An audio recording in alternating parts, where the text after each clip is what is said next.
আসসালামু আলাইকুম। আশা করি সবাই অনেক ভালো আছেন এবং সুস্থ আছেন। আলহামদুলিল্লাহ আমরাও ভালো আছি এবং সুস্থ আছি। তো আজকে চলে আসলাম নতুন একটি ভিডিও নিয়ে। তো আজকে ভিডিওটি হচ্ছে যে বিষয় নিয়ে করব সেটি হচ্ছে যে গতকালকে আমরা আমাদের ছাগলের বাচ্চাগুলোকে আর বড় ছাগলটাকে মানে 6টা ছাগলকে আমরা কালকে কৃমিনাশক ওষুধ খাওয়াইছি। তো কোনো কারণে সেটা হচ্ছে আপনাদের সাথে শেয়ার করতে পারিনি। তো মানে কৃমির ওষুধ দেওয়ার পর যে ছাগলগুলোর একটা যত্ন থাকে, পরিচর্যা থাকে, তো আমরা সেটা কিভাবে মানে মেনটেন করি বা কিভাবে যত্নটা পরিচর্যাটা নেই ছাগলের ক্ষেত্রে, তো সেটাই আজকে আপনাদের সাথে শেয়ার করব। মানে একটা ছাগলকে যখন আমরা কৃমির ওষুধ খাওয়াই বা ইঞ্জেকশন দেই তখন কিন্তু ছাগলটার অনেক ঘাটতি হয়। তারপর হচ্ছে ছাগলটা একটু মানে খাইতে একটু সমস্যা করে, প্রবলেম করে। তো হচ্ছে তো এই যে খাওয়ার যে চাহিদাটা বা ঘাটতিটা যে কম হয়, মানে ছাগলটার শরীরে যে একটা ইফেক্ট পড়ে, মানে ছাগলটা দিন দিন একটু মানে মানে শুকায় আর কি। চাহিদা ছাগলের যখন চাহিদা থাকে না তখন কিন্তু ছাগলটা একটু শুকাবে আর কি, স্বাস্থ্যটা একটু ড্যাম হয়ে যাবে। তো এই সমস্যাটা সমাধানের জন্য মানে আমরা যে ওষুধটা মানে হচ্ছে জিঙ্ক খাবারের সাথে কিন্তু আমরা জিঙ্ক দেই, যাতে করে ছাগলটার খাবার রুচিটা এবং চাহিদাটা মানে ঠিক থাকে আর কি, আগের মতোই থাকে। এতে করে হচ্ছে ছাগলের স্বাস্থ্য শুকাবে না আর ছাগলের খাবার চাহিদাটা কিন্তু আগের মতোই থাকবে। তো এই ওষুধটা বা জিঙ্ক বা আপনারা যেটাই মানে মাল্টিভিটামিন বা ইত্যাদি ইত্যাদি আর কোনো ওষুধ মানে যে কোনো ধরনের ওষুধ ঠিক আছে খাওয়ান, সমস্যা নেই। তবে আমার মনে হয় এই ওষুধটাই হচ্ছে পারফেক্ট, আমরা এটাই দেই। তো আমরা যে ওষুধটা খাওয়াবো এই এই এই জিঙ্ক ওষুধটা কিন্তু ছাগলের মানে মুখে মুখে খাওয়ালে বেশি ভালো হয়।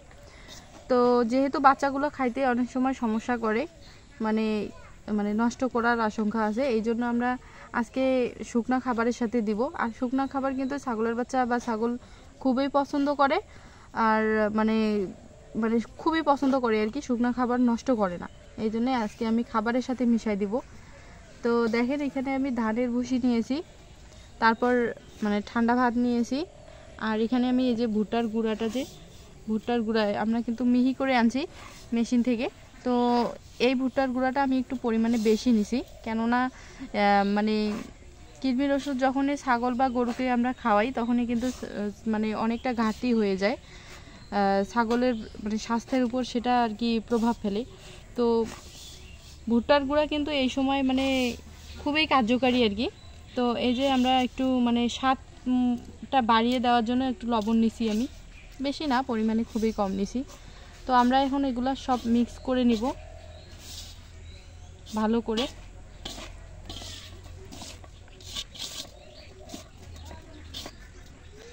আর এই ওষুধটা কিন্তু একটা ছাগলকে মানে খাওয়াতে হবে প্রতিদিন এই যে 5 মিলি করে 10 মিলি।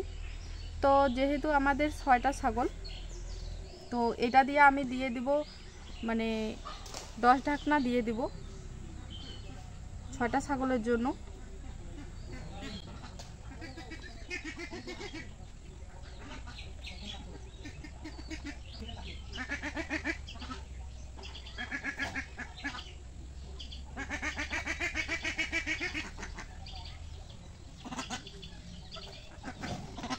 দেখেন আমি এখানে দিয়ে দিলাম 10 ঢাকনা 6টা ছাগলের জন্য। তো আমি এখন এই খাবারগুলা মানে ভালোভাবে মিশাই নিব।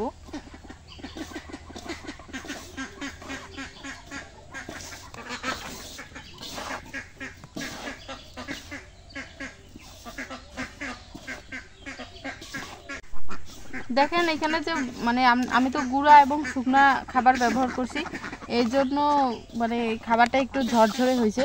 তো এইখানে খাবারটা একটু মানে পানি দিয়ে মিশাই দিব আমি, বেশি পানি দেওয়া যাবে না, মানে অল্প পরিমাণে, যাতে একটু শক্ত হয় আর কি, ঢিকা ঢিকা করে নিব।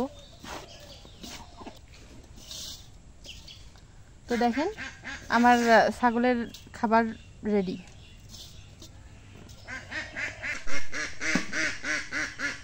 এখানে একটা কথা বলতে চাচ্ছি, সেটা হচ্ছে যে আমরা মনে করি যে ছাগলকে কৃমির ওষুধ খাওয়ার, কৃমির ওষুধ বা ইঞ্জেকশন দিলেই সব কাজ শেষ, মানে সব যত্ন পরিচর্যা শেষ। আসলে এটা ভুল ধারণা, কেননা কৃমির ওষুধ বা মানে কৃমির যখন ইঞ্জেকশন বা ওষুধ খাওয়াই তখন কিন্তু ছাগলের কিন্তু অনেকটা ঘাটতি হয়।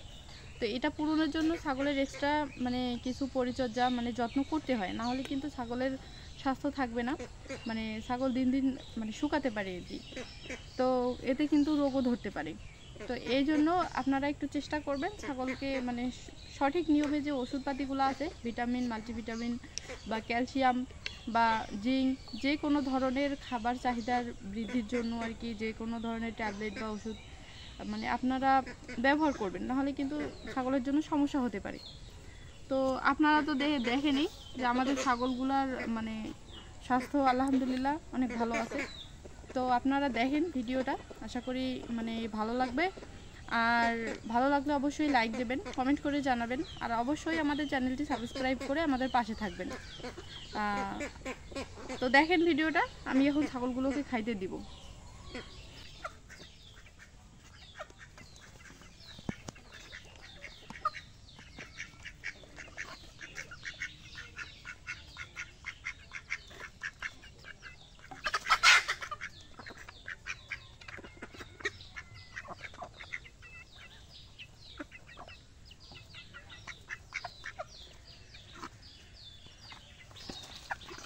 দেখেন আমার ছাগলগুলা কত সুন্দর খাইতেছে, শুকনো খাবার করে দিলাম।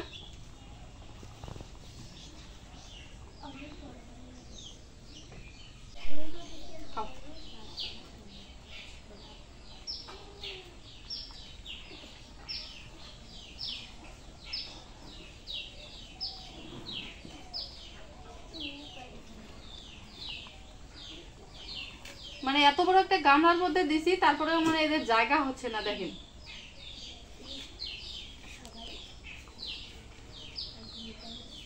এই যে এই হাইলন বাচ্চাটা আছে, এই হাইলন বাচ্চাটা কিন্তু এদের মধ্যে এই 5 জনের মধ্যে সবাই এই বাচ্চাটা মানে দিশায় আর কি দেখতে পারে না, আঘাত করে খুব। এই জন্য এই বাচ্চাটা বেশি করে বড় খাসিটা, এই জন্য এই বাচ্চাটাকে আলাদা করে দিলাম। এই যে দেখেন মানে অভ্যেস খারাপ। নাম উপরে দুটছি, উপরে দুটি খাইতেছি।